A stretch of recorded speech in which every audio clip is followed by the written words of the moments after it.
2020년 2월 13일 목요일, 베트남의 2020년 동향에 대해서 알고 싶은 이 밤, 꿈과 희망을 찾아 베트남에 온 평범한 두 남자의 특별한 이야기, 굿모닝 비엔남 68번째 방송 시작하겠습니다. 청취자분이 많이 떨어져 나시더라고요. 아, 그렇죠. 제 그 쓸데없는 얘기하고 호에 이런 거나 했었고 안 된다. 요즘 조회수도 좀 줄어드는 것 같고. 그렇죠. 하여튼 뭐 이만큼 버틴 것도 다 청취자 여러분 덕 아니겠습니까? 우리가 이거밖에 못하는 거는 우리의 잘못이고, 그럼에도 불구하고 우리가 이만큼 할 수 있는 거는 청취자 여러분들의 그 사랑과 애정이 있기 때문이 아닌가 생각해 봅니다. 인생 그런 거 알겠습니까? 아, 그렇죠. 뭐 존버 하다 보면 네. 요즘에 또 존버하고 하니까 생각나는 게 또 얼마 전에 또 한국에서 또 거국적인 하나 있었죠. 어떤 거? 우리 봉 감독님께서 또 또 오스카 상관왕. 오성 사관왕. 이게 참 세상이 어떻게 될지는 참 알 수가 없어요, 사실. 저는 뭐 오스카니 뭐 황금 종려니 그냥 이런 거 드라마 보면서 이런 게 있구나 했는데, 이번에 처음으로 그래도 또 같이 그 외국 영화가 아마 그 외국 감독이 이게 된 게 없을 거예요, 아마. 이게 지금 작품상이 오스카 상중에 탑이라면서요? 탑이죠. 그런데 작품상을 외국이 탄 거는, 그러니까 영어가 아닌 언어가 탄 건 처음이라고 하더라고요. 처음일 거예요. 왜냐면은 뭐 아실지 모르겠는데 요새 원래 오스카상이 굉장히 보수적인 상이거든요. 네네. 그래서 약간 많은 그 외국 작품들이 이제 그 오스카상 이제 작품상 후보, 뭐 반복성 후보에 올라갔다가 많이 고배를 많이 마셨죠. 예를 들면 제가 기억나는 건 혹시 그거 아세요? 그 인생은 아름다운가? 인생은 아름다워, 알죠? 그게 작품상 후보 같다. 결국 작품상 못 받았을 거예요, 아마. 그래서 근데 그거는 진짜 괜찮은 영화였는데. 예, 그 이탈리아 영화인가 뭐 그럴 겁니다. 네. 근데 그게 이제 뭐 같은 소권 그 2차 세계대전 때 얘기했던 그 거 뭐죠? 그 기억하는데. 베르니 감독인가? 그거지 않습니까? 네. 그거 같은 경우도 저도 재밌게 본 영화인데 그거가 이제 작품상을 못 받았죠. 작품상 유력한 후보라고 생각했는데, 그때 사람들이 생각한 건 이제 이 서양권 친구들끼리 이탈리아 영화로 제가 기억하고 있는데, 그것도 이제 작품상을 못 받는구나, 헐리우드에서는. 네. 그렇게 했는데 이제 우리 또 봉 감독님이 쾌거를 이뤄가지고 또 대해서 또 조금 제가 참 좋아하는 감독님이거든요, 사실 이분. 그래서 좀 좋게 생각하고 있습니다, 지금. 그래서. 약간 봉황이가 변태성 있지 않나요? 봉만대 씨 말고 그 떡국 열차 만드는 봉만대 씨 말고 그 있지 않습니까? 그 지금 그 봉준호 감독님이죠. 그래서 예전에 그렇죠. 그 얼마 보니까 봉준호 감독님이 지금 두 번째 작품인가? 그게 살인의 추억이었다는데. 살인의 추억이 두 번째고, 첫 번째가 뭐였더라? 첫 번째 플란더스의 길. 예. 근데 소름 끼쳤는 게 그 봉준호 감독님이 그 영화 찍었을 때 우리 나이 때였대. 맞아요. 32살. 32살인가 34살. 34살에 살인의 추억을 찍었다. 맞아요. 32살에 플란더스의 길을 찍고. 맞아. 네. 그래서 제 인생을 좀 돌아봤죠. 그걸 보면서 나는 뭐 했나, 34살에. 34살에 우리는 지금 베트남 팟캐스트를 운영하고 있죠. 그렇죠. 누군가는 지금 작품상을 만들기 위한 토대를 다졌고 향수기 예뻤다, 뭐 이런 거 같은 기념비적인 작품을 만들었고, 사실은 뭐 제가 되게 좋아하는 스릴러 영화죠. 사실 되게 웰메이드로 잘 만든 한국형 네. 스릴러 영화인데, 그거 같은 경우를 좀 그분은 34살에 만드셨는데 우리는 지금 34살 이러고 있다는 거 보면서 약간 좀 가슴이 아팠다. 그것도 듣기로는 또 봉준호 감독님 태국 분이라고 그러더라고요. 대구 분이세요? 또 그 고향집이 우리 집 근처래. 대구 앞산 호텔 뒤에가 무슨 그거라고. 저희 집에 그 앞산 호텔이 그 안진항역 가기 전에 그 현충로역 가기 전에 보면 그 앞산 호텔이 있거든요, 거기가. 네. 한번 찾아봐봐요. 맞아요, 혹시? 맞습니다. 봉준호 감독 고향 딱 치니까 바로 대한민국 대구광역시라고 나옵니다. 그 혹시 거기다 앞산 호텔 한번 쳐보시면 돼요, 혹시? 앞산 호텔? 그 근처라고 하더라고. 그 혹시 고향 동네 거리인지 좀 한번 찾아봐줘요, 혹시 지금. 호텔 이름이 앞산 호텔입니까? 앞산 호텔이 있어요, 지금. 그게 약간 관광 호텔 비슷한 게 있는데, 하여튼. 뭐 그렇게 나오지는 않습니다. 앞산 호텔이라고 치니까 나오는 건 딱히 없고, 뭐 어쨌든지 무슨 구라고 나와요? 구 나오나? 특별히 구가 나오진 않은데, 봉준호 감독님 고향은 어디인고 하면은, 네, 아마 남구실 건데, 아마 그 대구 남구 쪽이거든요, 저희 집 앞에. 저희 집에서 먹고 10분 좀 먹고. 봉덕동이랍니다. 봉덕동이면 저희 집에 가깝습니다. 그래서 지금 거기서 저희 되게 저희 동네 분이었다. 그래서 제가 자부심을 느꼈죠. 그래서 지금. 그렇죠. 영화는 지금 봉 감독님 영화는 뭐 보셨죠? 다 봤죠. 플란더스 깨병은 다 봤어요. 옥자도 보셨어요? 옥자 안 봤네요, 그러고. 옥자 안 보셨을 것 같아가지고 여쭤봤습니다. 설국열차. 그거 봤죠. 네. 양갱 그래서 제가 한번 그 베트남에서 본 것 같은데 아닌가? 하여튼 모르겠어요. 아니 모르겠어. 그 제가 설국열차 봤었고. 그다음에 뭐 봤죠? 마더는 제가 아직 안 봐가지고. 그다음에 뭐 있어? 살인의 추억. 네.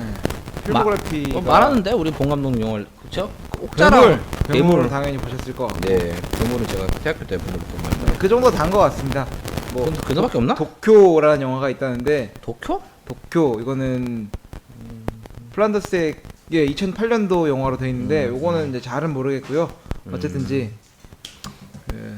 저희가 또 기생충 같이 봤지 않습니까?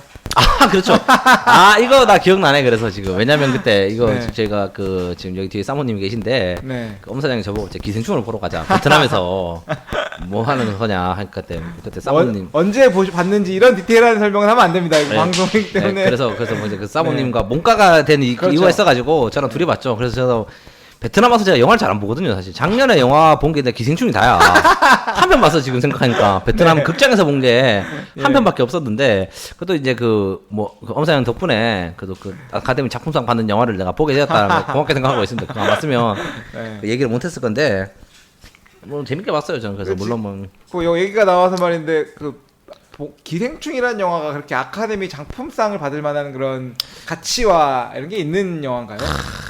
이런 얘기하면 좀 그렇긴 한데 네. 사실은 잘 모르겠긴 해요. 저도 재밌게 본 영화고 되게 잘 만든 영화라고 생각해요. 그 현대 사회 그 계급 간 계층 간의 그런 갈등 같은 경우를 되게 짜임새 있게 잘 만든 영화라고 생각하는데 저도 다시 말씀드리면 제가 봉 감독님의 굉장한 팬이거든요. 제가 한국에서 좋아하는 진짜 거의 제일 좋아하는 감독님이세요. 지금 봉준호 감독님은. 근데 조금 뭐 작품상까지는 모르겠어 사실. 그래서 요즘에 그런 얘기가 있더라고 이게. 요즘에 그 PC 열풍이 많이 불지 않습니까? 지금 무슨 열풍? PC Political Correctness라고 해서 지금 이제 그 있지 않습니까? 이제 흑인 뭐 네, 블랙팬서 정치적인 뭔가 이런 정치적 올바름으로 의미를 함양한 거에 대한 얘기 그래서 말하는 이제 뭐 자꾸 제가 말씀드린 뭐 여성 인권과 이런 얘기가 아니고 이제 뭐 그 페미니스트라든지 이제 그 유색 인종분들에 대한 뭐 한국 사람도 그렇잖아요. 우리도 유색 인종이지. 유색 인종이죠. 그런 사람들에 대한 약간 그 참여와 발언권을 이제 좀 많이 하는 거 아닙니까 그게. 그래서 이제 미국 내에서도 열풍이 불고 있죠 사실 그거에 대해서. 그렇죠. 그래서 작년에 블랙팬서가 그 헐리우드 무슨 상 받으려고 기웃기웃거렸잖아. 블랙팬서요 블랙팬서. 블랙팬서가 그 제가 정말 재미없게 본 그 블랙팬서가 헐리우드에서 기웃기웃거렸죠. 지금 상을 받았는지 제가 기억은 잘 안 나는데 그것도 이제 그거에 대한 일환이 아니었냐라는 얘기를 하더라고요. 그 이제 어쨌든 간에 그 팬서가 그 흑인에 대한 그 흑인 저도 뭐 이런 표현 뭐 흑인이죠. 흑인이니까 우리 동양인이고 흑인이죠. 그렇죠. 우리 황인이고 그 자기네들의 그거라 그런 것 같더라고. 약간 뭐지 그 약간 그 유토피아와 그 판타지에 대한 이야기다. 왜냐면은 지금까지 보면은 그 흑인 왕국에 없었잖아요. 사실은 대부분 다 그렇죠. 좀 가난하고 약간 좀 뭐랄까 그 좀 이런 얘기 하면 그렇지만 좀 노예 생활 그 서양의 침략에서 노예 생활을 많이 한 좀 그런 역사가 많았고 사실은 아프리카에 이제 흑인 분들이 이제 주도를 해서 만든 국가들이 보면 대부분 그렇게 좋은 결말이 나온 국가는 지금 거의 그쵸? 없는 걸로 알고 있어요. 지금 네. 제가 봐도. 근데 영화에서는 또 아칸다라는 왕국이 또 엄청나게 부자 왕국의 그 되게 그 과학 기술과 하이 테크놀로지가 많은 왕국으로 이제 그거를 표현하는데 이제 겉으로 보이기에는 아직 뭐 미개한 원시 문명인 것처럼 이제 코스프레를 하잖아요. 그 사람들이. 그게 이제 그 흑인 분들의 약간 판타지다. 그 이제 뭐 그런 얘기를 하시더라고. 그러면서도 뭐 그런 영향도 있지 않았을까. 요번에 이제 왜냐면 오스카상 같은 경우가 계속 이제 말씀드렸다시피 이제 그 외국 영화 이제 그런 뭐 동양권 영화 예를 들어 와우 장룡 이런 것도 못 받았거든. 와우 장룡. 와우 장룡 맞을 거야. 네. 그게 와우 장룡이니 뭐 라이프 오브 파이니 뭐 이런 영화들 있지 않습니까? 그런 네. 그 이양 감독 영화였나 하여튼 그런 거. 브로크백 마운틴도 내가 알기로 못 받았고 아마 그거. 이제 그런 거에 대해서 이제 헐리우드 내에서 좀 자정작용이 나왔다는 거지. 이제 자정작용까지는 아니지만 너무 이제 권위적인 상이다 헐리우드는 헐리우드 오스카 상이 이제 그거를 이제 좀 그 폴리티컬 코렉티스에서 이제 좀 다른 국가, 다른 인종 뭐 이런 사람들한테 좀 풀 수 있는 계기가 되지 않았냐 이번 뭐 그런 분석글도 봤거든요. 사실은 뭐 일정 부분 공감은 하고 물론 다시 말씀드리지만 저는 봉 감독님이 열렬한 팬이고 그 뭐 되게 잘 만든 영화라고 생각하는데 예를 들면 그 기생충이 5년 전에 나왔다고 하면은 이런 뭐랄까 못 받았겠죠? 못 받았을 거다라는 말씀을 드리고 싶다는 거죠, 예를 들면. 좋습니다. 하여튼 봉 감독님이 감독 그 수상 소감에서 마틴 스코세이지 감독님 언급하는 그 과정도 굉장히 그 아시아 영화가 이렇게 받았는데 거기서 또 다시 또 서구 영화를 세워주는 좋은 그렇죠. 그림이었다라는 말도 있고 골재희 형님 영화를 잘 만들죠. 그래서 아이리시맨을 보고 싶으셨다고 지금. 저 안 그래도 넷플릭스 아이리시맨을 보고 싶다 했는데 엄 사장이 한 30분 보고 재미없다고 했는데 저는 그런 영화를 되게 좋아해요. 그 대부 느낌 나는 거지 않습니까? 그 좋은 친구들이나 약간 택시 드라이버 같은. 근데 그게 네. 그 영화를 딱 키자마자 긴장감이 감돌고 막 재미있는 것들까지 끌어가는 영화들이 있는가 하면은 뭔가 길게 버텨야 재밌는 영화 있지 않습니까? 대부 봤어? 그 대부 전 안 봤고요. 아 그래?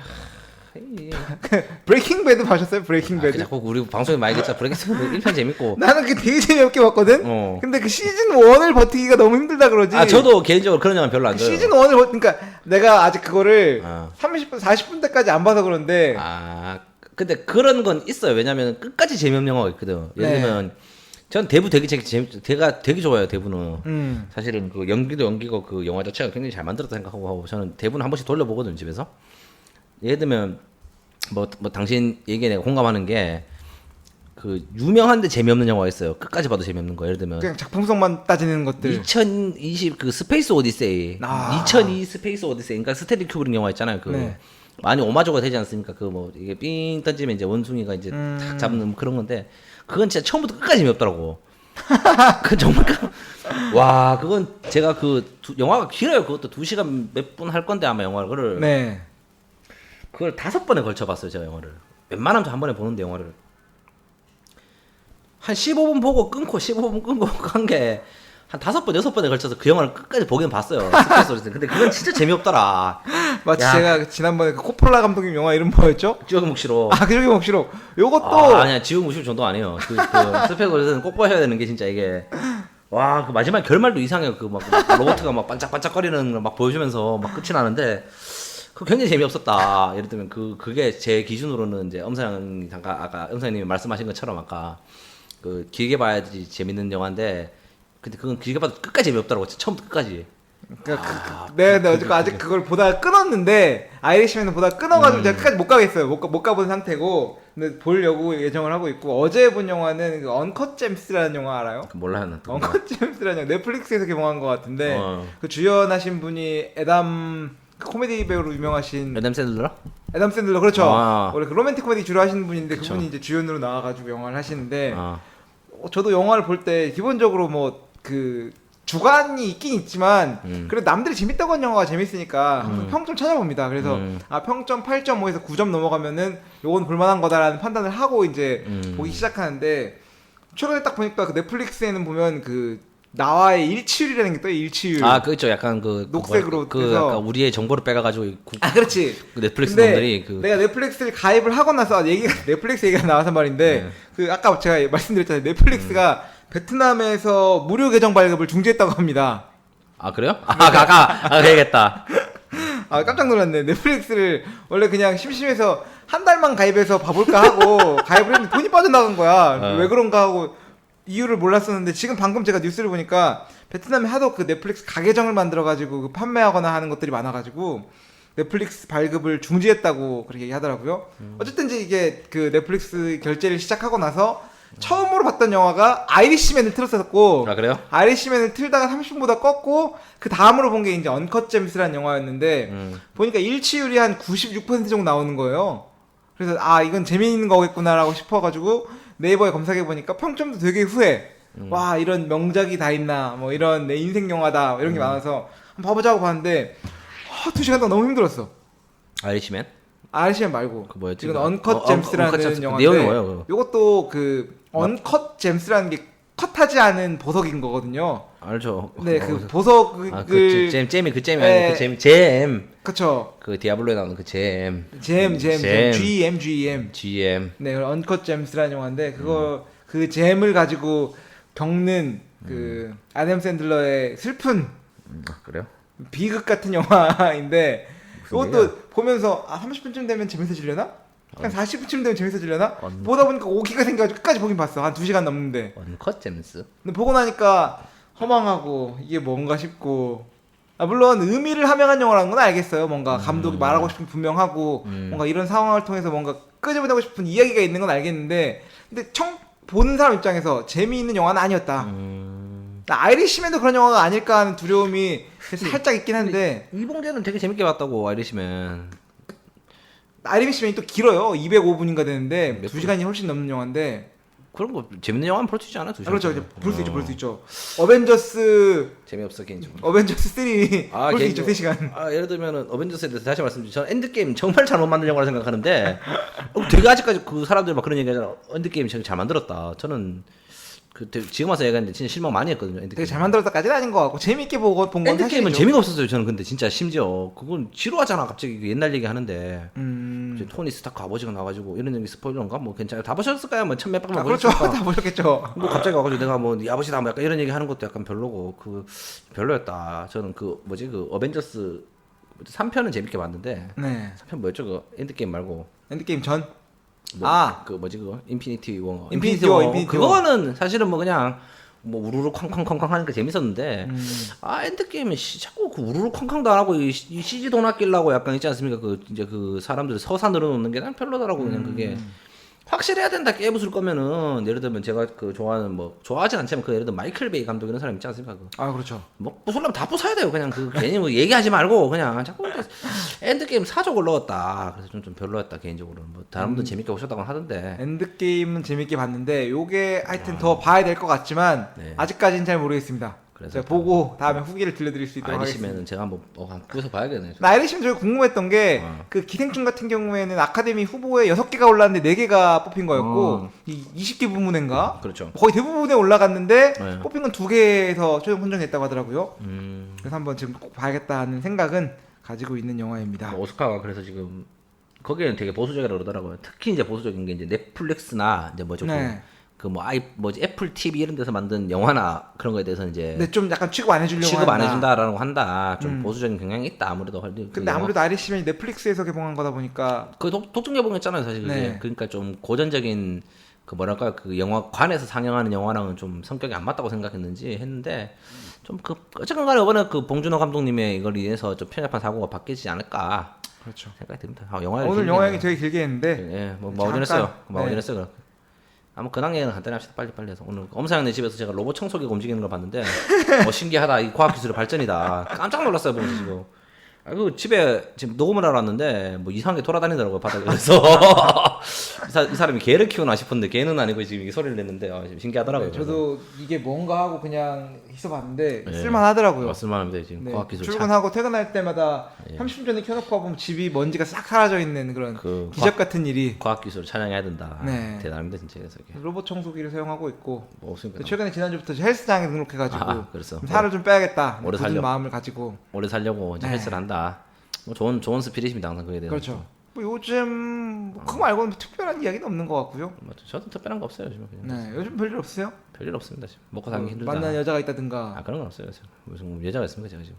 장가를 가야겠다 생각 들고 있는데 쉽지가 않다 이게. 지금 이제 이 프로님 주변에 계신 사람들이 전부 다 하나하나 하나씩 가고 있다. 다 떠나가고 있다.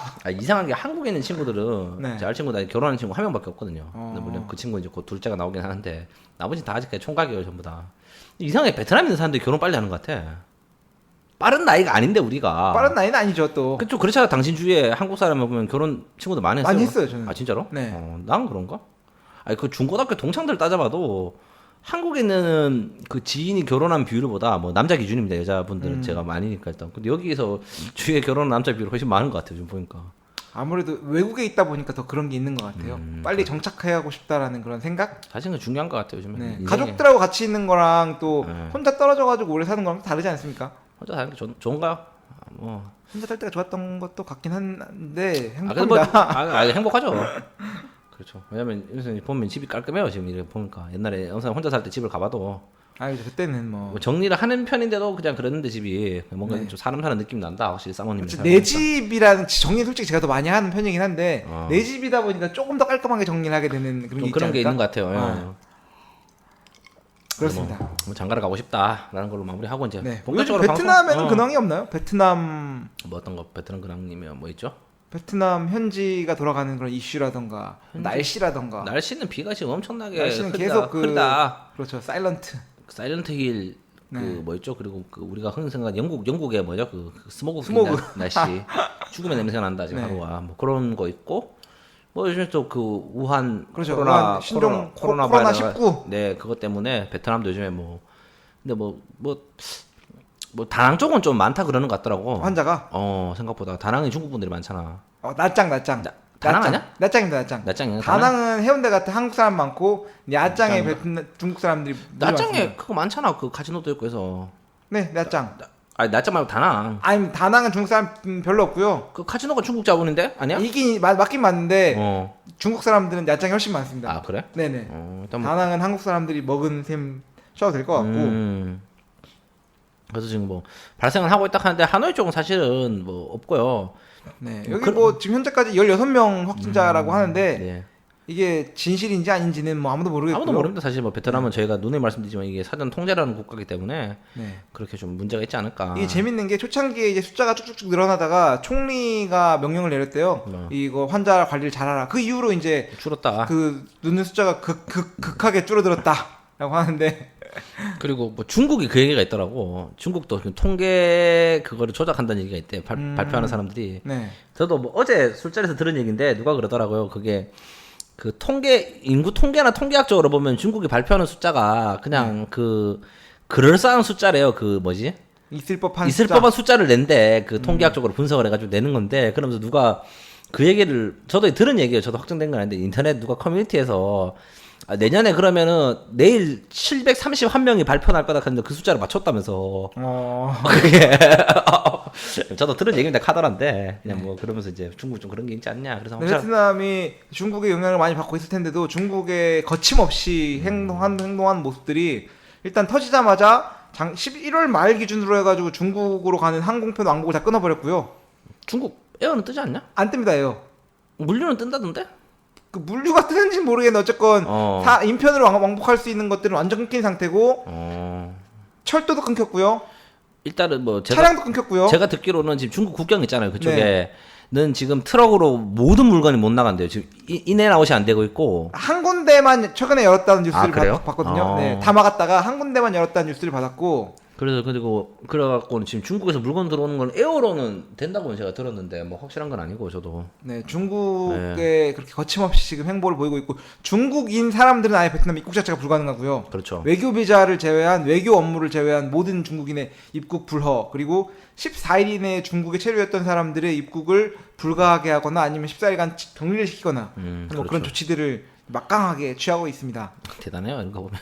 네. 이게 공산권 국가라서 할 수 있는 건지 뭐 이제 잘 모르겠는데 뭐 눈치는 안 보는 것 같아 이런 거 보면 확실히. 눈치 보지 않는 것 같습니다. 네. 그래서 그런 얘기 봤어요. 뭐 이제 겐지스 강은 못 넘어간다 우한 코로나가. 무슨 말이죠? 그 중국에서도 인도에서 감염자가 나왔는데 네. 뭐 인도 사람들이 뭐 질병이 안 걸린다더라고 코로나에. 왜냐면 인도 사람들 위생 상태가 그렇게 좋지 않다 보니 이제 있지 않습니까? 질병도 못 버티는 거야. 못 버틴다. 더러운 거에서. 야, 뭐 드립 같은 얘기인데 이제 겐지스를 못 넘는다. 네. 코로나도 이제 뭐 이런 얘기 하더라고요. 그래서 베트남은 그래도 뭐 안전한 편이다. 왜냐면 사람들이 다 마스크를 끼고 다녀요. 진짜 여기는 네. 진짜. 여기가 생각 의외로 동남아인데도 뭐 위생 수준이나 의식이 이럴 때 굉장히 또 뛰어난 것 뛰어난 같아요. 것 같아요. 진짜 마스크를 안 쓰고 제가 그냥 이렇게 헛기침하면 쳐다보고 사람들이 좀 그런 게 있더라고요. 네. 보니까. 그래서 그래도 뭐 괜찮다. 그래서 뭐 걱정하지 마시라. 그래서 이제 저희도 이제 혹시라도 이제 중국에서 방송 들으시거나 이제 중국에서 이제 뭐 사업하시거나 일하시는 분들 계시면 건강 관리 잘하시길 바라고 한국도 그렇죠. 잘하시면 좋겠고. 네. 최근에 이제 네. 그것도 약간 좀 기분 나빠하는 사람도 있는 것 같더라고. 동남아 중국과 싸잡아가지고 위험한 국가로 취급하는 것 때문에 약간 기분 나쁜 기운이 좀 있더라고요. 기분이 왜 나쁘지?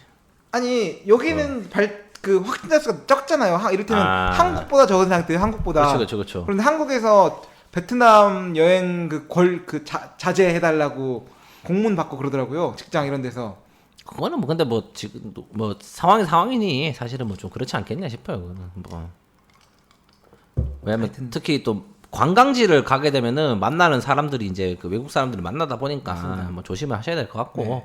하여튼 건강하셨으면 좋겠습니다, 다들. 그래서. 그렇죠. 잡설이 길었습니다. 저희 네. 또 잠깐 쉬었다가 본론으로 들어가도록 하겠습니다.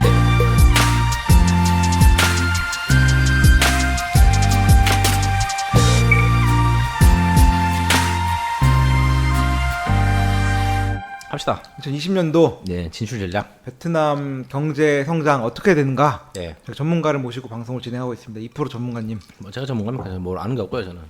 경제를 알면 뭐 있죠? 미국 주식 사십시오. 테슬라가 미래입니다, 우리의. 맞습니다. 테슬라 샀어야 한다. 네. 이걸로 방송 마무리하는 걸로.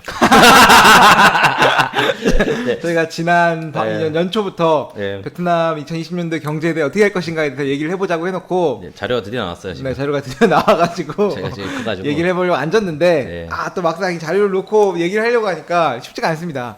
전문가가 아니기 때문에 저희가 전문가는 아니라서 그냥 다른 일단 같이 그냥 이렇게 네, 민중이 목욕탕에 모여서 동네 아저씨들끼리 그치, 하는 거다. 베트남의 그 국내 네. 정세와 정치에 대해서 이야기하는 것처럼 네, 쉽게. 테슬라를 사라 하고 마무리 지어야 될 건데 네. 일단 그래서 저희가 지금 자료는 뭐 출처를 밝혀야 되나요? 그냥 뭐그 코트라에서 그렇죠. 코트라에 있는 자료 그리고 또 기타 인터넷에 있는 베트남 그런 조사기관들에서 나온 자료를 가지고 네. 그 2020년도 이제 베트남에 뭐 안 맞을 수도 있는데 이제 뭐 어떻게 될지는 그렇죠. 모르겠지만 어떻게 될 것인가. 네 한번 간단히 예상해 보는 걸로 해서 뭐 저희 사견이 많이 들어갈 거예요 사실은 그래서 네. 진행을 하려고 합니다. 그래서 일단 뭐 2020년도를 알아보려면 과거를 조금 지켜봐야 하지 않을까요? 2019년도 베트남 어땠나? 네 어땠나요? 경제가 성장했나요? 더웠죠. 더웠죠. 더웠습니다 베트남. 근데 성장을 뭐 많이는 뭐 했죠. 7%대로 그렇죠? 기억하는데 제가 아마 기억하기로는 베트남이 작년 초에 이제 목표치는 6.6, 6.8% 정도 성장을 했으면 좋겠다라고 했는데 좀- 실제 7.02% 그렇죠. 고공 성장률, 고공까지는 모르겠지만 7%가 예를 들면 90년대 한국이 아마 7%씩 성장을 했을 거야 그때 그렇지 않냐? 그땐 더 이상 아니었나요? 아니 그렇게까지는 아닌 것 같고 10%대 성장하지 않았나요? 그렇죠. 저는 모르겠어요 잘 그거. 뭐 그건 잘 모르겠지만 보통 근데 이 정도로 잡더라고. 10%대 성장은 중국 이런 데 아니면 잘 안 나오지 않나 숫자가 근데. 그렇죠. 그래서 지금 베트남은 제 IMF에서 전망하기로는 이제 2020년도에 한 6.4에서 6.7% 정도 전망을 하고 있다. 네. 라고 해서 뭐 이제 예상치는 뭐 전해랑 아마 대동소이 한 것 같습니다. 이거 같은 경우는. 그래서 이제 뭐 근데 7%를 찍은 게 아마 좀 그 저희도 이제 뒤에서 얘기할 건데 이제 미중 무역 분쟁이 좀 장기화되면서 거기다 좀 반사 이익으로 인해서 좀 베트남의 좀 경제 발전이 좀 더 좋았지 않냐라는 네. 걸 얘기하고요. 지금 근데 또 미중 무역 분쟁이 또 지금 또 잠잠하나 지금은 코로나 때문에 다 묻어버렸죠. 코로나 같은 다 묻어버렸기 때문에 그래서 지금 좀 뭐 해서 지금 IMF 정도로는 그런 얘기 합니다. 그래서 지금 그래서 지금 아세안 3위 지금 한 6.5% 정도 이제 경제 성장률이 있지 않을까라는 네. 걸로 이제 통계치가 나와 있네요. 지금 그래서 이 경제 성장률이라는 게 어떤 식으로 집계가 되는 건지 알고 계신가요? 그냥 뭐 누가 계산기 두드리는 거 아니에요? IMF에서 이렇게 옛날 그 생각했거든. 룰렛 돌려가지고 이렇게 네. 싹 던져보면 다 뜨던 딱 하면서 3% 하면서 이제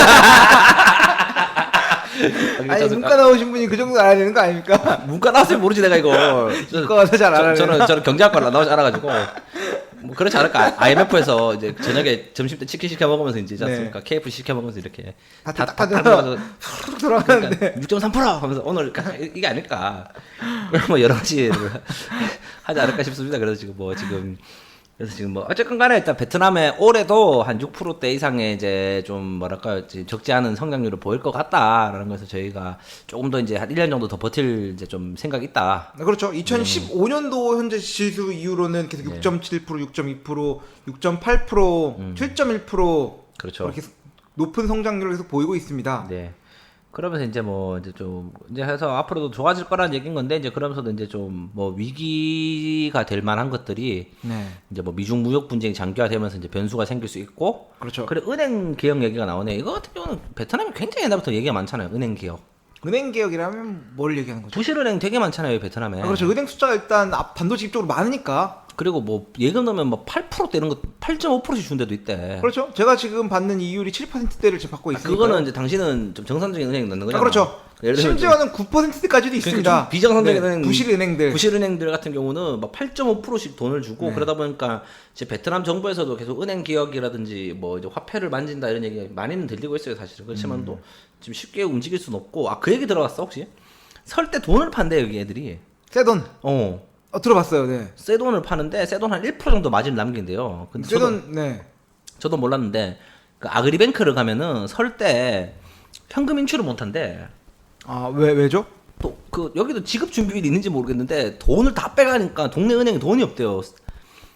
아그리뱅크가 그 4대 국영은행 중에 하나입니다. 국영은행인데 네. 농협이거든요. 주로 농협, 그렇죠. 거래하는 데가 이제 뭐 한국도 그렇지만도 이제 뭐 농협 협동조합이라든지 옛날 거래를 하지 않습니까? 이제 그 사람들이 1년에 돈 쓸 때가 설 시즌에 돈을 쓰는 거야, 농사 짓는 사람들이. 그렇죠. 그래서 그 리시라고 하죠. 그 베트남에 뭐랄까 그 몽또의 세뱃돈. 세뱃돈 주는 건데 이제 그거를 주기 위해서 돈을 바꾸는데 네. 그래서 은행에서 돈을 엄청 많이 찾는데요. 저도 몰랐는데 그 요즘에 뭐 설 때 어제 지인을 만나서 얘기하다 보니까 그 짤로 이런 걸로 이제 광고를 때리는 것들 사람들이 자기가 이제 10만 동짜리, 20만 동짜리 이렇게 새돈 뭉태기가 있다. 이거 사가라는 식으로 해가지고 그렇게 한다고 그러더라고요. 그래서 이 사람들도 세뱃돈 문화가 있는데 세뱃돈 항상 빳빳한 새 돈을 준다. 네, 준다. 그래서 뭐 이거는 뭐 지급 준비율과는 관계없는 얘기겠지만 네. 뭐 제가 은행 가서 돈을 못 찾는다 얘기를 하더라고요. 그래서 근데 현금을 보유하고 있는 게 한계가 있을 거 아니에요. 네. 네. 그러니까 예를 들면 그게 뭐 은행마다 지급 준비율 있잖아요. 최소한 이 돈만큼 이상 가지고 있어야 되는 게 그쵸, 있으니까 계속 네. 이제 뭐 중앙에서 가지고 와야 되는데 베트남 은행 구조 잘 모르겠어요. 근데 하여튼 뭐 그렇다는 거죠. 그래서 지금 뭐 은행 부분에 계약이 느리다는 거는 뭐 이런 거지 않을까 그런 생각이 그렇죠. 듭니다. 그래서 그 이제 뭐 세계 경제의 위축으로 해서 제조업의 성장 둔화가 됐다. 세계 경제가 요새 위축됐나? 코로나. 아 코로나 기승전 코로나고요. 아 그렇죠. 지금 뭐 베트남에 공기가 좀 맑습니다. 그래서 지금 EU가 중국 공장들이 지금 쉬고 있어가지고 뭐 그런 얘기가 있죠. 미세먼지가 줄었다라는 얘기가 있는데 뭐 어느 정도 일리가 충분히 있는 말 같아요. 세계 국가 경제는 테슬라가 올리고 있는 거 아닙니까? 근데 지금 코로나랑 테슬라랑 이렇게. 근데 지금 중국에서 지금 원자재 원부자재를 공급 아, 못하니까 그런가? 라인들이 쓰고 있는 데가 그렇게 많답니다. 아, 그렇다고 지금 하더라고요. 예. 위기죠 위기. 위기죠. 네. 그러면서 또 뭐 베트남 국영기업의 민영화 이거 같은 경우는 민영화가 쉽지가 않아요 사실 베트남에. 그래서 저희가 나중에 뭐 기업편 이런 걸 하면 좀 얘기를 할 건데 베트남에 많은 기업들이 국영기업이지 않습니까 지금. 아 그렇죠. 근데 민영화하기가 쉽지 않아요 사실 이게. 그 베트남에서 예전에 들어보니까 저도 그 민영화를 한번 했던 게 옛날 도이머이 하면서 도이머이 이후에 이제 많은 이제 국영기업들 사실은 그때는 베트남이 공산 정권이었다 보니 뭐 다들 국영기업밖에 없었잖아요 사실은. 예. 그거를 민영화를 많이 했는데 최근에도 이제 저희가 항상 노래 부르는 거 있지 않습니까 제가 노래 부르는 거? 그 비에텔 주식을 사야 된다. 비에텔이 아. IPO로 나가거든요 지금 그게. 네. 비에텔이 뭐 아시다시피 베트남의 제1의 통신회사인데 거기가 이제 군용 통신으로 지금 잡혀 있지 않습니까? 그게 그러다 보니까 이거 지금 상장을 못해요 지금 주식회사에. 주식 이제 주식은 있나? 주식 없죠 지금 그래서 그러다 보니까. 그렇죠. 네. 그래서 좀 그런 것 같은 경우 이제 좀 국영기업이 민영화가 쉽지 않다라는 거가 있고 뭐 FDI 기업의 경쟁 과다 뭐 경쟁 많죠 사실 뭐 이제 다 들어왔으니까 예 그러니까 뭐 여러 가지 위험 요소가 있다라는 거고 그 2020년도에 또 EU 이거 통과됐다 그러더라고 참 그래요. 2019년 6월 30일 날 베트남 EU 양국이 FTA 투자보호 협정 정식 서명을 하였죠. 그래서 베트남은 싱가포르에 이어서 EU와 FTA를 맺은 두 번째 아세안 국가가 되었고요. 그래서 15년도에 양측의 타결 협상 이후에 양측의 법률 검토 조율 과정이 지체되어 왔으며 3년이 지난 2019년 6월에 승인이 되었고 2020년도 초에 발효가 될 것으로 기대를 하고 있습니다. 그러니까 이제 뭐 EU FTA라는 지금 베트남과 체결이 됐고 이거에서 지금 또 많은 좀 그게 있을 것 같다. 앞으로 와인이 싸지겠네 그러면. 와인 싸질 거다. 유럽에서 들어오는 게 뭐가 있죠? 와인, 차, 루이비통, 자동차, 자동차도 있죠. 네. 루이비통, 루이비통 뭐 있죠? 뭐 그런 것들? 그런 그 명품 브랜드들의 가격이 좀 내려가. 아, 그거는 어차피 그거랑 관계 없는 거니까 뭐 별로 싸진 않을 것 같고. 네. 유럽산 뭐가 있을까? 농수산물 이런 것도 들어올 만한 게 있을려나? 뭐 분유 이런 거 들어오겠네 그러면. 유럽산 화장품 뭐 화장품 뭐 이런 네. 거에서 뭐 들어오지 않을까. 그래서 결국은 이제 발효가 된다는 게 아직까지 뭐 확정된 건 아니지 않냐? 근데 이렇게 그래서 예를 들면 이게 이제 협상은 됐고 아직까지 이제 실천을 안 하는 걸로 알고 있는데 그 이제 아빠 이것 때문에 이제 좀 베트남이 이제 좀 이거 좀 덕을 보지 않을까라는 얘기도 있더라고요. 그래서 베트남은 유럽에 뭘 팔 수 있지? 나 그때 항상 궁금하거든 이거. 빈페스트 차를 파나? 뭐지? 나 이거 그런 거 있잖아요. 제가 무역 전공도 아니고 약간 이러다 보니까 약간 그런 생각 나는 거야. 약간 청나라와 옛날에 영국에 맺었던 그 있잖아요. 네. 그 아편 팔고 은 가져가는 이런 느낌 나는 거 있지 않습니까? 루이비통을 팔고 여기서 뭘 가져가는 거지 베트남에서. 제가 뭐 파는지 알려드릴까요? 뭐야, 봐라. 잠깐만 쉬었다 오시면 제가 조사하고 알려드리겠습니다. 조사를 해야 돼? 네. 네, 제가 일단 2019년도 기준으로 베트남에서 유럽의 대표적인 국가인 젊은이 독일로 나간 것들을 한번 찾아봤는데요. 네. 2019년도 누적 결과가 그 피쉬 프로덕트 물고기 관련된 게 1억 8,700만 불, 1억 8,700만 불이고요. 네. 아, 그 뭐 새우 이런 건 나갈 수 있겠다. 새우 뭐 타이거 새우. 그 다음에 야채류가 나간 게 1,800만 불, 네. 1,800만 불. 그 다음에 캐슈넛이 굉장히 많이 나갑니다. 아, 캐슈넛 비싸니까. 1억 3,100만 불. 어우, 씨. 커피가 나가는 게 네. 3억 6,600만 불. 커피는 많이 나가는. 그렇죠. 커피는 많이 나가고 뭐 티는 뭐 굉장히 적은 숫자가 나가고 있고 갑자기 또 뜬금없이 많이 나가는 숫자가 뭡니까? 핸드백, 펄스 가방이나 수트케이스 같은 것들이 1억 9,300만 불. 아, 생산 여기서 그런가? 그런 것 같습니다. 그리고 또 숫자가 큰 게 텍스타일 앤 가먼트가 8억이고요. 8억이고 텍스타일 가먼트면 그거잖아요. 그 옷. 그렇죠. 옷이 이제 8억 불 정도 나가고 있고, 그다음에 푸드웨어 신발이 100억 불 많이 나가네. 나가고 있습니다. 또 있습니다. 신발보다 더 큰 숫자가 뭐야? 이런 게 나가고 있네. 역시 우리 삼성. 네. 핸드폰. 텔레폰, 모바일폰 앤 파트. 요게 압도적으로 큽니다. 16억 5,700만 불. 크다. 이게 네, FTA랑 관계 없지 않나? 압도적으로 1등은 텔레폰이고요. 근데 2등은 푸드웨어 신발이고. 이게 근데 그거 관계가 FTA랑 관계 없는 거 아닌가? 근데 원산지 증명에 따라서 달라지나? 뭐 하여튼 이거 혹시 아시는 분 있으면 달라지겠죠. 자, 모르겠어요. 하여튼 제가 전문가라서 아니, 뭐 이렇게 여튼 중요한 거는 캐슈넛이 많이 나간다. 캐슈넛이 많이 나가는데 커피 나간 거 다 보아하니까 유럽에서 캐슈넛 선물하시는 분 있으면 지금 이제 풋옵션으로 파시라. 다 한국 사람들 손을 놓치지 않고 나가는 것이 없다. 그렇죠. 네. 뭐 캐슈넛 가격이 떨어질 거기 때문에 풋옵션을 걸어가지고 선물을 하실 거면 하시라. 뭐 이제 이런 얘기인 거죠. 그래서 네, 어마어마한 숫자들이 나가고 있는데 이게 다 그 한국 회사들을 거쳐서 나가는 것이 많다는 사실이 회사하면 또 감동 깊게 다가옵니다. 그래서 이제 뭐 앞으로 커질 거다라는 거고, 그 다음에 나오는 게 이제 뭐 미중 무역 분쟁 장기화 얘기가 나오죠. 결국 이제 반사 이익 수혜를 많이 입었지 않습니까? 어차피 메이드 인 차이나 제품이 중국에서 미국으로 들어가려면 관세가 많이 들어가고 이제 그 수입이 어렵다 보니 이제 많은 중국 회사들이 여기 많이 들어왔거든요. 그것 때문에. 그래서 이제 여기 베트남에 들어와서 소위 말하는 택깔이죠. 중국 사람이 와서 중국산 회사를 가지고 중국 제품을 만드는데 베트남에서 만들기 때문에 메이드 인 베트남으로 나가면 이제 그 도란프 성님 혼을 내주겠다라는 얘기하는 이유로 지금 그래서 미국 재무부가 2019년도 5월달에 베트남을 환율 조작 대상국으로 관찰 대상국으로 지정했다라는 얘기 하네요. 그래서 이 얘기가 그때 한창 뜨거웠던 것 같아요. 네네네. 제가 뭐 자세한 이 맥락은 모르겠지만 베트남의 환율은 미국 달러와 완전히 잘 페어링이 돼 있어가지고 변화가 거의 없습니다. 이거는 환율 조작하죠. 우리나라. 그렇죠. 100% 조작합니다. 100% 조작하는 건데 뭐 우리나라도 그렇고 일본도 그렇고 다 하잖아요. 환율 조작 같은 경우는. 무슨 이슈가 터지면 환율이 바뀌어야 되는데 전혀 없습니다. 미국과 달러의 환율 변동은 진짜 거의 전무하다 싶을 정도로. 네, 그렇기 때문에 이거 같은 경우는 이제 관찰 대상국이니까 까불지 말라는 거죠, 자꾸. 그렇죠. 자꾸 허튼 짓 하면 이제 먹여버리겠다는 얘기이기 때문에 그랬고 뭐 베트남을 통해 수출되는 한국과 대만산 철강에 뭐 징벌적 관세를 부여했다 뭐 이런 얘기가 있네요. 그래서 이제 앞으로도 계속 중국 기업들이 여기 진출을 많이 할 것 같아요. 이런 의미로. 지금은 이제 갈수록 중국 기업들이 많이 내려오고 있는 것 같아요. 중국 내에서도 이제 좀 뭐 인건비도부터 이렇게 해서 여러 가지 문제가 많은 상태였는데 여기서 이제 이 이슈마저 터져버리니까 좀 우회로 많이 들어왔죠. 중국 업체들이. 그러면서 이제 뭐 중국의 과도한 뭐 자본 유입을 경계하고 있다. 이제 뭐 이런 얘기 하면서 그 예전에 기억나요? 제가 다낭에 있는 그 크라운호텔 카지노 3조 원이 넘는다. 그게. 유일하게 딜러를 가지고 있는 딜러는 이게 무슨 얘기냐면은 베트남에 카지노 관련법이 있습니다. 제가 그 카지노 관련법. 카지노를 지으려면 외국인이 3조가 필요해요. 3조 원. 그게 4조 원인가 3조 원인가 4조 원 정도 돈이 필요하거든요. 자본금이. 회사 자본금이. 자, 4조면 얼마나 큰 돈일까요, 여기? 내가 봤을 때 대구 엄청 큰 돈이죠. 어디 뭐 대구 남구 예산 정도 되지 않을까? 1년 예산 정도 되는 엄청 큰 돈인데 그 말이 뭐냐면은 외국 자본이 들어오지 말라는 얘기 아니에요, 그 사실. 근데 이번에 제가 알기로는 그 다낭에 있는 크라운 호텔 카지노 그 중국 자본이 들어왔잖아요. 중국에 으쌰으쌰해서 중국 분들이 로비를 해가지고 그 자본금이 2조 5천까지인가 떨어뜨렸대 그걸. 그래서 들어온 지금 그게 카지노다 다낭에 있는. 그래서 이제 이런 거 같은 경우는 이제 좀 많이 경계를 하죠. 특히 베트남 정부 같은 경우 중국에 자본이 들어오는 거에 대해서 베트남에 딜러가 있는 카지노가 몇 군데가 없는데 그 외국인이 투자해서 한 거는 이제 그 다낭에 있는 중국 카지노다. 그 외엔 다 오락실이다. 오락실입니다.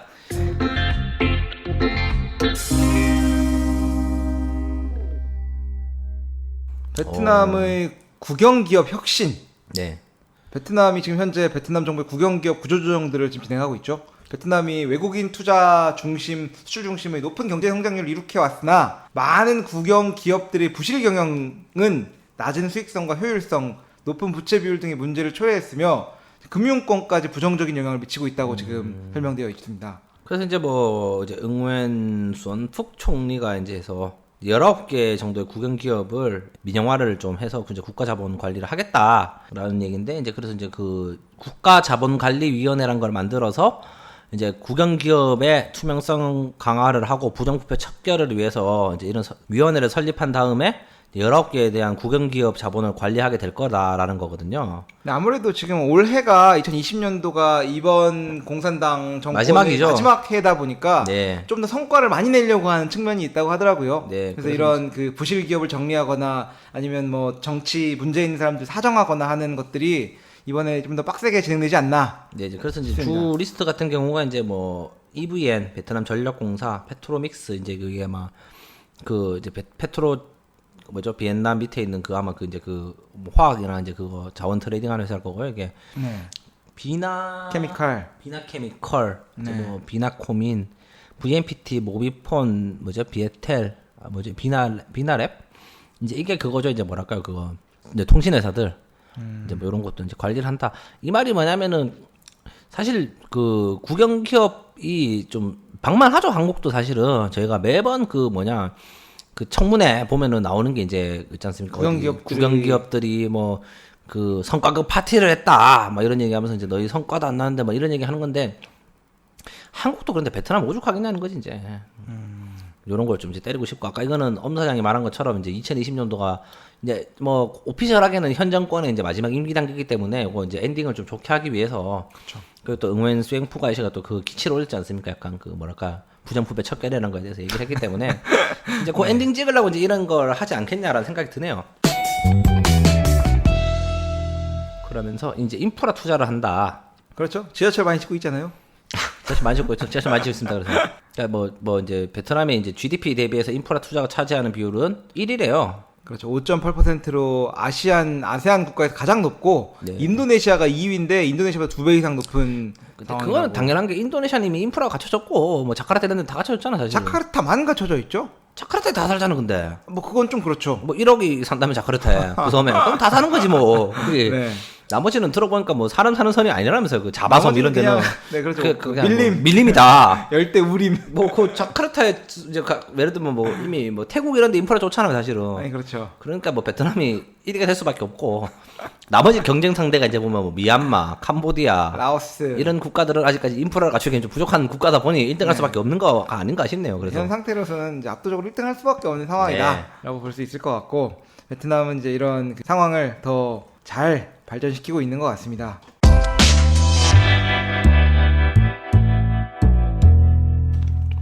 근데 인프라로 하면 이제 뭐 저희가 방송에서도 많이 얘기하는 것처럼 이제 지상철, 지하철 이런 거 그러면서 이제 뭐 그런 얘기 있지 않습니까? 이제 뭐 그 베트남 정부가 지금 돈을 지급하기 힘들다 뭐 이런 얘기도 있고 지금 그래서 베트남에도 도로도 많이 깔고 이제 뭐 그렇습니다. 그래서 인프라 투자는 어차피 베트남이 이제 뭐 뭐랄까 지금도 성장을 하고 있는 국가고 사실은 저희도 살아보면 알지 않습니까? 베트남의 인프라가 많이 부족해요 사실은. 한국 분들이 흔히 보는 길, 뭐 큰 도로도 있지 않습니까? 그런데 그런 건 문제가 특별히 없지만 없는데 또 저희 조금만 골목으로 들어가 보면은 아직까지도 그렇죠. 조금만 외곽으로 나가 보면은 도로가 뭐 없는 데도 많고 지금은 좀 덜한데 막 옛날엔 그런 것도 많았죠. 막 전기 끊기고 막 이런 것도 많았고 공장 같은 데는 네. 그러다 보니까 좀 부족한 게 많은데 앞으로는 더 투자를 많이 하지 않을까. 그리고 이게 사실은 이런 얘기 좀 하면 그런데 먹기 좋거든 중간에서.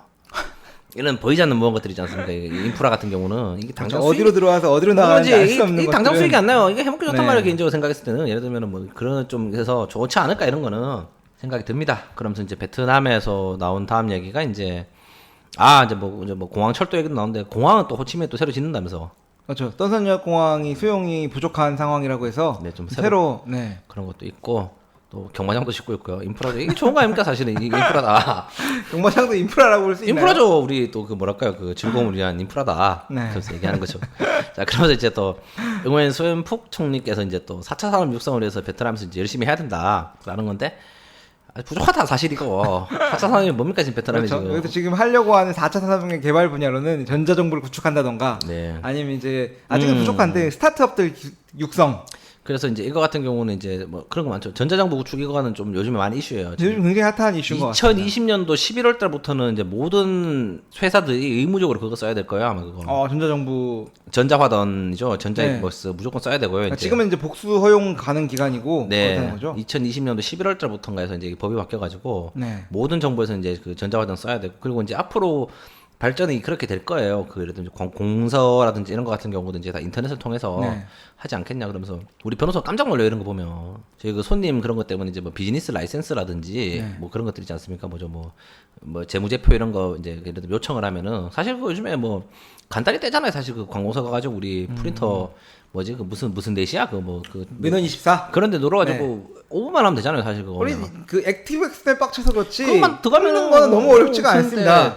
이제 그런 얘기 하는 거예요. 이제 한국에서 이런 서류를 받으려면 얼마나 걸리냐. 네, 지금 이제 제가 재밌는 걸 찾았는데 네. 보니까 한국 같은 경우에는 이제 모든 것이 연결되어 있다고 볼 수 있는데 베트남은 그 수천 개의 서비스 중에서 딱 8개만 현재 연결이 되어 있는 상태라고 아, 하네요. 그래요? 뭐예요? 그러니까 이를테면은 그 공항에서 네. 뭐 우리가 출입하는 것들이 아, 데이터가 그거는- 여기 공안부로 넘어와야 되는데 안 넘어온다는 거지. 법무부에서 공안부로. 아, 그렇죠, 그러니까 그렇죠. 우리가 뭐 거주증이 실제로 퇴사를 해가지고 이 레전스 카드가 끊겼는데도 공항 출입국에서는 걸리지가 않고 아, 그렇죠. 또 뭐 그런 그 서비스들이 연결이 안 돼 있는데 이제 그런 것들 연결하겠다는 방침을 지금 세우고 있는 것 같습니다.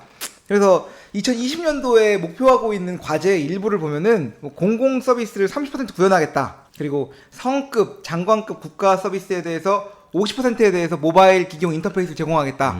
그리고 뭐 공공 서비스의 50%는 전자문서로 처리, 공공 서비스의 20%는 모바일 플랫폼에 구축된 디지털 서명을 사용, 국민 정보의 20%가 자동으로 온라인 양식에 입력됨, 온라인 공공 서비스의 50%는 국가 비즈니스 등록 데이터를 이용함, 뭐 이런 그 기준별로 올해 한 해 동안 얼마 정도의 전자정부 온라인 서비스를 활성화시키겠다라는 그 계획들이 지금 다 나와 있는 것 같습니다. 앞으로 바뀌지 않겠냐 싶죠 베트남도. 왜냐면 저희 아까 말한 만게 이제 그 변호사가 이런 거 서류 받으려면은 뭐 일주일 걸리냐 이런 얘기 하는 거예요. 아, 그런 거 없다. 한국은. 한국은 동사무소 가서 기계 버튼만 띡띡 누르면은 그렇죠. 등본 바로 나온다. 여기처럼 뭐 이제 그 뭐랄까 그 관공서 직원들이 갑질하는 게 없다. 한국은. 되게 놀라더라고요. 그러면서 제가 얘기한 게 앞으로 베트남도 그렇게 바뀔 거다라고 하면서 이제 이게 스타트가 일단은 저희가 청취자분들도 그렇고 베트남에 계신 분들이 체감상 가장 빨리 느낄 수 있는 건 이제 그 올해부터 이제 무조건 다 쓰셔야 돼요 그걸. 어떤 거? 이 전자화던. 네네네. 그 무조건 쓰셔야 된다. 그래서 한국은 그런 거 없지 않나요? 한국- 세금 계산서 끊는 그거 하지 않나? 아니 한국은 기본적으로 그냥 결제 처리를 하면은 자동으로 되는 거 아닌가? 그렇지, 뭐 그렇게 올라가지 않나? 그럴 건데. 그러니까 아마 여기는 근데 처음에 음. 영수증이 두 종이 있다는 사실을 저는 좀 놀랐거든요. 영수증 갖다 주면 되는 거지. 그게 아니라 빨간색 영수증이라 그래서 화던도라고 네, 레드 인보이스, VAT 인보이스인데 그거를 실제로 또 별도로 끊어달라고 해서 그걸 가져가가지고 회사에 가져가서 경비처리 하는 그걸 또 거죠. 경비처리를 해야 되는 건데 네. 너무 복잡하잖아 이게. 근데 이제 아마 전자화던 쓰면 편해요, 사실. 네. 전자화던 그냥 바로 타이핑 해가지고 하면 되는 아 지금 거죠. 실제로 식당에서 전자화던 하는 데들은 또 이용하고 있긴 한데 네, 처음엔 그것도 잘 안 해주려고 하다가 이제 작년부터는 많이 받아줍니다. 그래서 지금 하고 있다. 네. 라는 걸 하면 될 것 같고 뭐 국가혁신센터 근데 아직까지 부족한 것 같아요. 왜냐면 여기가 아직까지 뭐랄까 그 코딩하는 공돌이들이 부족하다 보니까 몸값이 비싸고 아직까지 네. 좀 그런 좀 떨어지는 게 있고 2020년도에 새 그 베트남 총리의 연설을 통해서 알아본 화두라고 또 호트라인 정보가 있는데 보니까 4차 산업혁명에 대해서는 이제 총리의 발언이 베트남은 4차 산업혁명에서 제외될 수가 없다.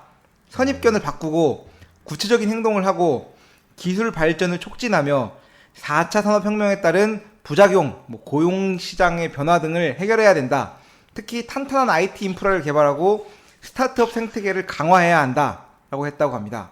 또한 베트남은 4차 산업혁명이 자국민 모두에게 이익이 될 수 있도록 노력할 것이며 4차 산업혁명에 대비하기 위해 인력 양성, 정책, 법적 틀을 개발해야 한다라는 이야기를 했다고 합니다. 근데 이거는 좀 이런 얘기하면 좀 그렇긴 한데 제가 베트남을 비하하는 얘기는 아닌데 예를 들면 저기 뭐죠 그 아프리카에 있는 탄자니아의 독재 뭐 미켄베 바켄베 씨도 이런 얘기 할 거 아니야. 예를 들면 국정연설 하면 AK 소총 들고 4차 산업 해야 된다고 하고 북한의 김정은 씨도 이런 얘기 할 거 아니야. 예를 들면 이제 우리 네. 북조선 인민공화국은 4차 산업혁명에 맞춰서 이런 얘기 할 건데 네. 실제로 얼마나 실효성이 있을라나? 좀 아직까지는 좀 의문이 들어요 사실까지는. 뭐 계획은 언제나 아름다운 거니까. 그렇죠 항상. 그래서 뭐 청취자분들도 그냥 말만 그냥 네, 이제 들으시면 베트남에도 된다. 다 계획이 있구나. 이제 뭐 디켄베 무톤보 씨도 이런 얘기 할 거다. 아프리카의 독재자도 네. 얘기하는 거죠. 그렇기 때문에 아직까지는 그 인력이 부족해요. 사실은 제가 봤을 때는 그 뭐랄까 그 IT 인력들이 아직까지 실력이라든지 이런 거 같은 경우는 이제 좀 이제 같이 시작하는 단계다 보니까 좀 부족한 게 많지 않냐 그런 생각이 듭니다. 그래서 근데 아마 빨리 클 것 같긴 해요. 왜냐면 여기 같은 경우도 그 IT 쪽 기술인 분들 같은 경우는 월급이 많이 뛰기 때문에 아 그렇죠. 드라마틱하게 뛰죠. 그 무조건 이제 2,000불부터 그냥 받고 시작하기 때문에. 그리고 지금 현재 IT 인력을 기르는 그 아웃풋으로 나온 사람들의 실력이 그렇게 좋지 않아서 그렇지 네. 키우고 있는 그런 교육기관들은 굉장히 많다고 하고 있고요. 실제로 여기 그래도 인건비가 아직까지는 싼 편이기 때문에 해외의 IT 아웃소싱 시장으로 많이 각광받고 있는 상태죠. 아웃소싱은 인도가 더 좋습니다. 뭐 당연히 그건 뭐 두말할 나위가 없는 것 같은데. 네.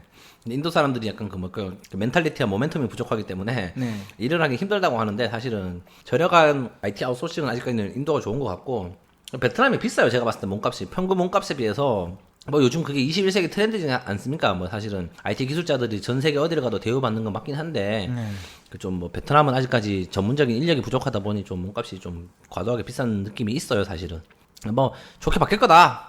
그렇지. 네, 베트남은 2020년도 사회 경제 발전 계획이 있습니다. 2020년도에 뭐 어떻게 지금 베트남을 이끌어갈 것인가에 대해서 2019년 11월 11일 날 베트남 국회에서 발표를 했다고 합니다. 뭐 그 내용을 살펴보면은 국내 총생산은 6.8% GDP 성장을 하겠다.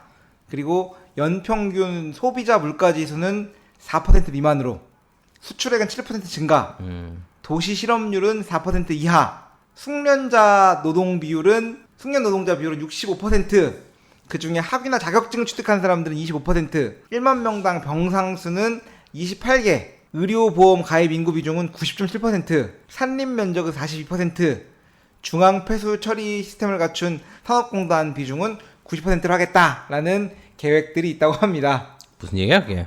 베트남이 이제 2020년 동안 어떤 기준을 가지고 나라를 키워나갈 것인가에 대해서 발표된 내용을 지금 제가 말씀을 드린 거고요. 그렇죠. 아까 말씀드린 대로 2020년도가 현재 베트남 정부 지도부의 임기 마지막 해이기 때문에 중요하죠 이거 사실. 네, 그렇죠. 베트남 지도부를 중심으로 한 베트남 정부는 그 베트남 사회 경제 발전 성과를 끌어올리기 위해서 더욱더 총력을 벌일 것으로 예상하고 있다고 합니다.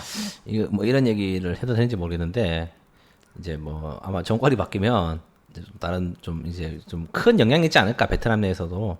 지금 올해까지가 이제 마지막이죠. 응웬 푸종 아저씨를 네. 바탕으로 이제 이제 그 뭐랄까 필두로 해서 2020년이 이제 그 지금 5년에 한 번씩 정권 교체를 하기 때문에 베트남도 전당대회를 통해서 네 이제 그래서 이제 국회의장 수상부터 해서 아마 다 바뀌실 거다라는 거. 그 국회의장 아줌마가 젊으시네 되게. 그 얘기한 거 아닙니까? 그 응원 특기문건 네. 첫 번째 그 여성 국회의장 아닙니까? 하이지영에서 이제 그 네. 뭐 이런 얘기를 해도 되는지 모르겠는데 네. 하여튼 그걸 좀 보신 분이죠 한국 업체. 네. 그러면서 이제 뭐 사실은 이제 저희가 이제 뭐 무슨 얘기를 해야 될 건지 이게 되게 중요한 건 사실 베트남에 대해서 제가 예전에 뭐 기업 분석 이런 거를 한번 하려고 했는데 그 사실 재미없을 것 같아가지고 뭐 어떻게 할지 모르겠는데 지난 5년 동안 가장 많이 컸던 회사가 빈그룹이에요 사실. 그건 뭐 물어볼 필요 없이 두말할 필요 없이 아, 네. 빈곤이죠. 그 예를 들면 5년 전에 빈그룹이라는 회사가 빈이라는 회사가 뭐 재계 랭킹 30위권, 20위권, 중위권 되는 회사였거든요. 근데 그 민간 기업이 이제 5년 만에 6위까지 올라왔어요. 제가 알기로는. 네.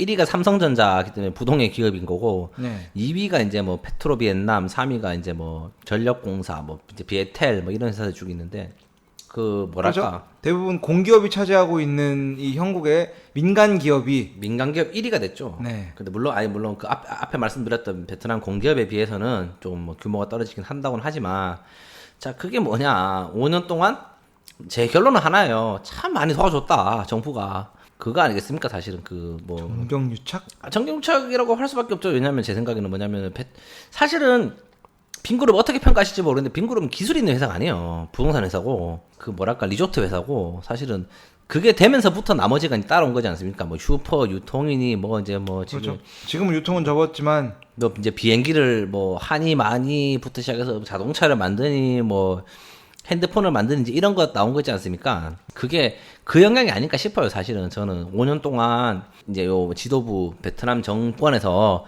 빈그룹의 뒤를 많이 봐줬다. 그렇기 때문에 좀 뭐랄까 이게 스카이로켓처럼 이렇게 갑자기 5년 만에 크게 성장할 수 있었고 네. 차기 정권이 바뀌면 또 이게 그림이 어떻게 그려질지는 알 수가 없다. 제 생각에는 빈그룹 주식은 사시면 안 된다, 여러분.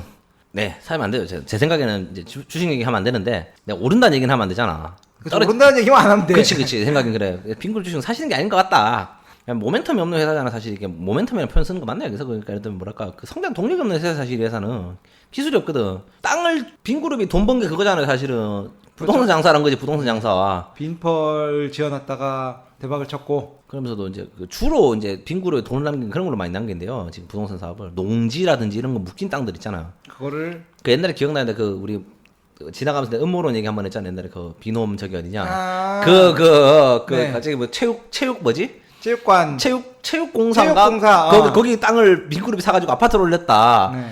이제 그런 것들로 돈을 많이 벌었다 그러더라고. 그 시세 차익이랄까? 빈그룹이 지금 나머지는 사실 다 곁다리고. 근데 지금 이제 정권이 바뀌면은 빈그룹 타격이 있을 것 같다. 그렇습니다. 그래서 지금. 네, 어디까지 얘기했죠? 그래서 네, 베트남이 발전하고 있다. 2020년도 이번 해는 망했다. 이번 해는 망했다. 사실 코타 자료를 보고 있는데 되게 통계 자료 막 이렇게 많이 들어가 있어요. 사실은. 근데 이게 뭐 저희가 봤을 때는 저희가 사실은 읽어는 봤어요. 지금 페이지가 54장짜리거든요. 근데 저희가 이제 또 이 친구도 공대고 저는 이런 걸 안 치네요. 뭐랄까 통계 자료 보고 이런 걸 안 친하기 때문에 그 재미없는 건 다 제꼈고 그냥 주요 내용만 끄집어내려고 했는데 네, 쉽지가 않습니다. 그래서 이제 저희가 다시 정리를 한번 해보죠. 빨리. 그래서 그렇죠. 베트남은 뭐- 지금 2020년도 19년도에 예, 더 발전한다. 네, 발전한다. 그리고 하나만 기억하세요. 빈그룹 망할 수 있으니까 빈그룹 주식 사지 마라. 이런 얘기 해도 되나? 이게 지금 이런 얘기 뭐 주식 사라는 얘기는 아닌데 근데 떨어질 거란 얘기 해가지고는 손해볼 일이 없어요. 그러니까 빈그룹 주식은 좀 위험할 수 있습니다. 그래서 제가 말씀드리는 게 하나의 결론만 제가 이번 방송에서 내리자면 5년 동안 빈그룹을 많이 믿어줬다 현 정부가. 근데 지금 현 정부의 임기는 끝난다 요번에. 그러면서 다음에 이제 현 정부가 미는 회사를 찾아서 우리가 투자를 하면 돈을 만지지 않을까. 그렇죠. 5년 동안의 예. 그 기간 동안 얼마나 벌 수 있을지에 대해서는 알줄 모르겠지만 네. 그러면서 요즘에 이런 얘기 해도 되나? 베트남에 들리는 루머 이런 얘기들을 해도 되는 또 거. 뭐 있나요 그런 게? 그 얘기 안 했어요, 내가 당신한테? 안한 것 같은데. 최근에 뭐랄까 이제 다음 정부에서 제가 알기로 일단 현 정부까지는 밑에는 그거 했잖아. 어디지 거기 뭐지 뭐 노바랜드? 노바랜드. 남부 쪽은 노바랜드를 밀었고 북부는 그렇죠. 빈그룹을 밀었죠. 네네네. 근데 이제 최근에 들리는 얘기가 FLC를 좀 밀려고 한다. 나 그 얘기 들은 것 같은데? 그 내가 얘기한 거 아니야? 그런 걸 수도 있고. 최근에 이제 루머가 들리는 게 FLC라고 지금 거기도 똑같은 회사예요. 뭐지? 그렇죠. 부동산하고 부동산하고 있고 하고 있고 시작했고. FEC에서 지금 그거 하는 거죠. 뭐지? 리조트 짓고 뭐 이런 네. 똑같은 거 하고 있는데 작년에 이제 FEC가 비행기를 땄죠. 작년에 반벼라는 걸 띄우기 그게 시작했는데 뭐냐면 이제 베트남 적광공인데 작년부터 해가지고 이제 라이센스를 따가지고 이제 이걸 시작하고 있거든요. 그런데 이제 그러면서 베트남에 요즘에 그 주목받는 관광지가 하나 있다던데 그 내가 당신한테 얘기했잖아. 그 지금 꾸이년이라는 곳이죠. 거기가 엄청 뜬대 베트남 내에서. 네. 그러면서 이제 이게 카더라인데 이제 그 조합을 하는 거죠. 예를 들면 이제 빈 그룹이 큰 게 사실은 빈펄들을 네. 잡았잖아요. 예를 들면 다낭, 뭐 냐짱, 푸꾸옥 이런 데들.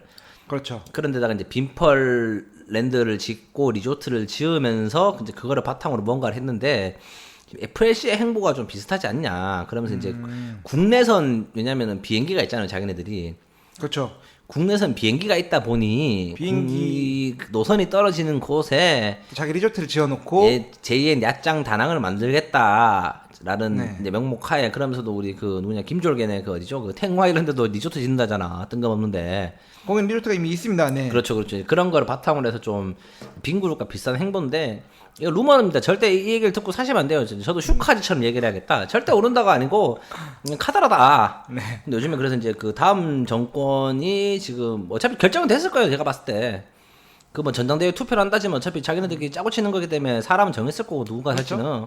그러면서도 이제 뭐 그런 얘기가 좀 들리더라고요. 그래서 FLC랑 그 뱀부 에어라인을 좀 주목하시면 좋지 않겠냐. 여기서 올라가면 난리 나는 거야 이제. 그럼 이제. 오늘 그럼 결론은 두 가지로 빈그룹 사지 마라. 하지 마라. 두 번째가 FX 지켜보자. 지켜보자. 그 전화로 정도로 2020년 경제전망 이거 아닙니까 사실 뭐 경제야 내 생각하니까 뭐 나이키 신발이 몇 조 이게 필요 없어요 사실. 우리 관계 없고 돈 벌어서 나이키 미국 가서 사세요. 그 미국 여행 가서. 빈그룹 사시면 큰일 난다. 오늘 깔끔하게 마무리해 주시니까 깔끔하게 마무리 정말 줍시다. 속이 시원합니다. 우리 지금까지 잊어버리세요. 앞에 얘기한 거 아니, 무슨 얘기했냐? 그 뭐였지 우리? 이제 그 2%에 이제 그 카더라로 마무리합시다. 뭐 이제 시장 전망 6.8% 이런 거 중요합니까? 있지 않습니까? 베트남 이거 오르는 거 잘 잡아가지고 네. 하나 하시면 좀 빈그룹 리스크가 그렇죠. 있을 수 있다라는 거죠. 네. 그래서 FTA가 올해 안에 발효될 수 있다. 시작될 네. 수 있다. 그러면 유럽 가는 비행기를 뱀부가 날 수도 있다. 우리가 FLC 행보를 좀 주목해달라라는 걸로 그래서 뭐 얘기하지 않습니까? 미중 무역 분쟁. 필요 없다. 그 뭐 미중 무역 분쟁이 미국 가서 사시라 돈 벌어서 가지고 뭐 그런 얘기 하시는 걸로 마무리합시다. 괜히 쓸데없는 주제로 했다가 내년에 이거 하지 마요. 이거 씨 어렵다 이거. 내년부터는 전문가를 오려놓고 하든가. 전문가도 뭐 무슨 얘기 하실려나 모르겠는데 네. 그 국영기업 조정하고 있다. 베트남도 FLC는 국영기업이 아니기 때문에 밀어줄 수 있다. 조정할 거 없다. 인프라 투자 확대한다. 항공 인프라 지금 가지고 있다. FLC가 항공 인프라 가지고 있다. 4차 산업 육성? 그 뭐냐 뱀부 에어라인 그 시뮬레이터 있을 거다. 4차 산업도 된다. 역시 우리의 21세기는 FLC다. 이제 2020년도는 라는 걸로 마무리하시다 방송. 네, 오늘 지금까지 이 방송 들어주신 여러분들 네. 감사드리면서 재미없는 얘기 들어주신다고. 그냥 이거 앞에 그냥 얘기 하고 그냥 마무리 지었어야 돼. 앞으로 이제 경제 보고서 이런 거 읽지 말게 합시다. 어려워요 진짜 저희가 보니까 재미있는 내용이 없어가지고. 네, 네. 감사합니다. 이제 다음 주도 재미있는 내용으로 혹시라도 제 말 듣고 주식 사지 마시고 잘 지켜보시다가 빙그룹 사지 마세요. 떨어지는 칼은 잡지 말라 그랬잖아요. 네, 손에 매일 수 있다. 그래서 마무리합시다. 네, 지금까지 청취자 감사드립니다. 네, 마무리합시다. 네, 안녕. 네.